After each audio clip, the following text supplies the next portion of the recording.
संतुलित समीकरण। मतलब हो गया कि समीकरण जो रिएक्शन के दरमियान जो हम लोग प्रतिक्रिया को जो व्यक्त करते हैं समीकरण में सिंबल के रूप में, उसके मोलिकुलर फॉर्मूला को लिखते हैं हर रिएक्टेंट्स को, जो प्रतिकारक होते हैं प्रतिकारक और प्रतिफल को जब सिंबॉलिक फॉर्म में रिप्रेजेंट करते हैं तो उसे हम रासायनिक समीकरण कहते हैं। और उसी रासायनिक समीकरण को पहले स्टेज में वो जनरली साधारणतया वो क्या रहता है, असंतुलित रहता है, तो उसको हम लोग संतुलित करके लिखते हैं। अब संतुलित करने के मेथड हैं heat and trial method. Heat and trial, heat and trial method. इस मेथड से हम, ये सिंपल मेथड है केमिकल इक्वेशन को बैलेंस करने का, रासायनिक समीकरण को बैलेंस करने का ये हीट एंड ट्रायल मेथड है। ये क्या है, मैं इसको पूरी तरह डिस्क्राइब कर देता हूँ। और किसी भी रासायनिक समीकरण को संतुलित समीकरण, संतुलित रासायनिक समीकरण इसको लिख सकते हैं। रासायनिक समीकरण, समीकरण तो लिखा हुआ है रासायनिक समीकरण, तो इसको हीट एंड ट्रायल मेथड से करते हैं। जैसे कि एग्जाम्पल ले लेते हैं, Fe प्लस H2O, ये दोनों आयरन जब वाटर से रिएक्शन करता है, पानी से रिएक्शन करता है, तो ये बना रहा है Fe3O4 iron oxide and hydrogen gas ये लिबरेट कर रहा है, हाइड्रोजन गैस इसमें इवॉल्व होता है। ठीक है, तो अब देखते हैं हम कि ये बैलेंस है कि नहीं। मतलब हो गया बैलेंस कब होगा, जब एरो से लेफ्ट साइड के जितने भी प्रतिकारक हैं उसके हर एलिमेंट के number of total atom same होना चाहिए। आयरन, यहाँ आयरन लिखने का मतलब यह है कि इसके एक मॉलिक्यूल में ये 1 यहाँ छुपा हुआ है, ये मॉलिक्यूल को रिप्रेजेंट करता है, और यहाँ भी 1 छुपा हुआ है, ये इसके एटम्स को रिप्रेजेंट करता है यहाँ। तो आयरन के एक मॉलिक्यूल में इसके कितने एटम्स हैं, एक ही एटम। अब वहाँ वाटर में चल रहे हैं, तो वाटर के एक मॉलिक्यूल में, यहाँ 2 वगैरह कुछ नहीं लिखा है, एक मॉलिक्यूल में हाइड्रोजन के कितने एटम, 2 एटम, 2 एटम, और ऑक्सीजन के 1 एटम होते हैं वाटर के एक मॉलिक्यूल में। उसी तरह से यहाँ आयरन ऑक्साइड के एक मॉलिक्यूल में आयरन के कितने एटम्स हैं, 3 एटम्स हैं, और ऑक्सीजन के 4 एटम्स हैं।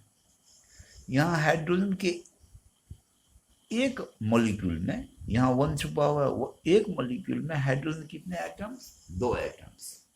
तो इस तरह से हम लोग देखते हैं कि यहाँ लेफ्ट साइड में आयरन 1 इन नंबर है, संख्या में कितना है, 1 है, लेकिन राइट साइड में आयरन कितना है, 3 की संख्या में। ऑक्सीजन में भी डिफरेंस है। ठीक है, ऑक्सीजन यहाँ एक ही संख्या में है और यहाँ 4 है। हाइड्रोजन यहाँ सेम है। ओके, हाइड्रोजन ऑलरेडी बैलेंस है। अब हम क्या करते हैं, तो पहले फर्स्ट स्टेज में एलिमेंट, तत्व लिखते हैं, तत्व का नाम लिखते हैं कि रिएक्शन में की कौन से एलिमेंट का उपयोग किया गया है, और इसमें लिखते हैं हम परमाणुओं की संख्या, परमाणु की संख्या किस साइड, LHS साइड, ठीक है, लेफ्ट हैंड साइड, और परमाणु की संख्या राइट साइड, परमाणु की संख्या किसमें, राइट साइड में, RHS में, साइड में। अब यहाँ कौन कौन से तत्व हैं, आयरन Fe, हाइड्रोजन और ऑक्सीजन, ये 3 यूज हुआ है। LHS साइड में आयरन की संख्या कितनी है, 1, RHS साइड में ये 3 इन नंबर है। ठीक है, हाइड्रोजन यहाँ 2 इन नंबर है, और ये भी 2 है, ये ऑलरेडी बैलेंस ही है। ऑक्सीजन के केस में चलते हैं, ऑक्सीजन की स्थिति में, तो ये लेफ्ट साइड में कितना है, 1 है, और यहाँ कितना है ऑक्सीजन, 4 इन नंबर है। तो अब सुविधा के लिए जब हम किसी भी रासायनिक समीकरण को केमिकल इक्वेशन में बैलेंस करते हैं तो उसमें उस कंपाउंड को पहले लेते हैं या उस एलिमेंट को जिसकी संख्या ज़्यादा हो। तो यहाँ कंपाउंड है तो हम किसको कंसीडर करेंगे, Fe3O4। इसमें क्या चीज इन्वॉल्व है, आयरन। तो आयरन इन्वॉल्व है, इसमें ऑक्सीजन की संख्या सबसे ज़्यादा है। तो अब हम क्या करते हैं कि सबसे पहले किसको बैलेंस करेंगे, आयरन को करेंगे या ऑक्सीजन को करेंगे। ये मेन प्रॉब्लम हो गया यहाँ कि ऑक्सीजन को करेंगे या आयरन को करेंगे। तो हम यहाँ किसको सेलेक्ट कर लिए हैं, सबसे पहले आयरन ऑक्साइड को हमने सेलेक्ट कर लिया है, ठीक है। तो इसमें हम किसकी संख्या को कंसीडर करेंगे, सबसे पहले फर्स्ट स्टेज में हम किसको ले लेंगे, ऑक्सीजन को ले लेते हैं। क्यों, क्योंकि इसकी संख्या, एक तो कंपाउंड है Fe3O4, इस कंपाउंड को लेना पड़ेगा और इस कंपाउंड में एक पार्टिकुलर एलिमेंट को लेना पड़ेगा जिसकी संख्या सबसे ज़्यादा है। तो ऑक्सीजन की संख्या 4 है तो हम ऑक्सीजन को पहले ले लेते हैं। तो LHS साइड में 4 करने के लिए यहाँ क्या करना है, हमें 4 से मल्टीप्लाई करेंगे, ठीक है।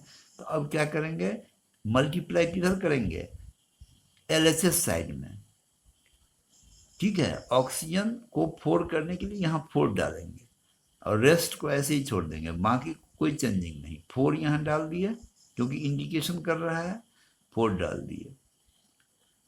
अब यहाँ देते हैं Fe, इधर तो कुछ नहीं डालना है, ऐसे ही लिख देना है क्लियरली।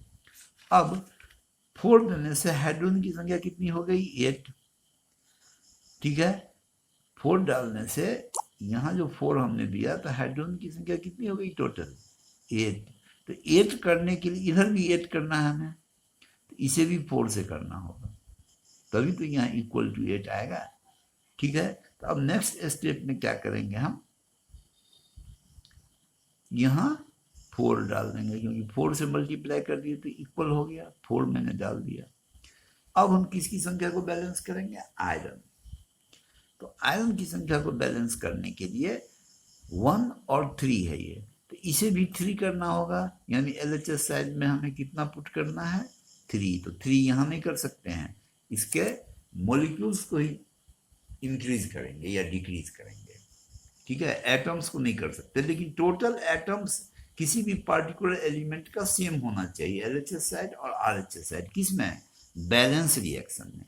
तो हम हमेशा बैलेंस, जब भी हम कोई भी रासायनिक समीकरण को लिखते हैं तो लिखने के बाद उसको देख लेते हैं कि बैलेंस है कि नहीं। अगर ऑलरेडी बैलेंस है पहले से तो ठीक है, नहीं तो उसको हम बैलेंस करके लिखते हैं, तभी हमें इसके उद्देश्य की पूर्ति होती है। तो ये मेथड हो गया हीट एंड ट्रायल मेथड, जिस पर हम बहुत सारे रासायनिक समीकरण को कर सकते हैं, सबों को नहीं कर सकते। सबों को करने के लिए हमें ऑक्सीडेशन मेथड का एक या आयनिक इलेक्ट्रॉन मेथड से करना पड़ता है, जो हायर क्लास में है। तो मैंने इस वीडियो को बच्चों के लिए इसलिए बनाया क्योंकि अभी बच्चे ऑनलाइन भी पढ़ाई कर रहे हैं, इनको सख्त ज़रूरत है और पूरी चीज़ का कंसेप्ट होना चाहिए। इसलिए हमने अभी 10th बोर्ड स्टूडेंट्स के लिए हमने 2 वीडियो बनाया है। फिर नेक्स्ट डेली बाय डेली हम लॉन्च करेंगे, उसको अपलोड करेंगे और बच्चे इससे अच्छे से पढ़ाई कर सकते हैं। Okay, thanks, wait for the next.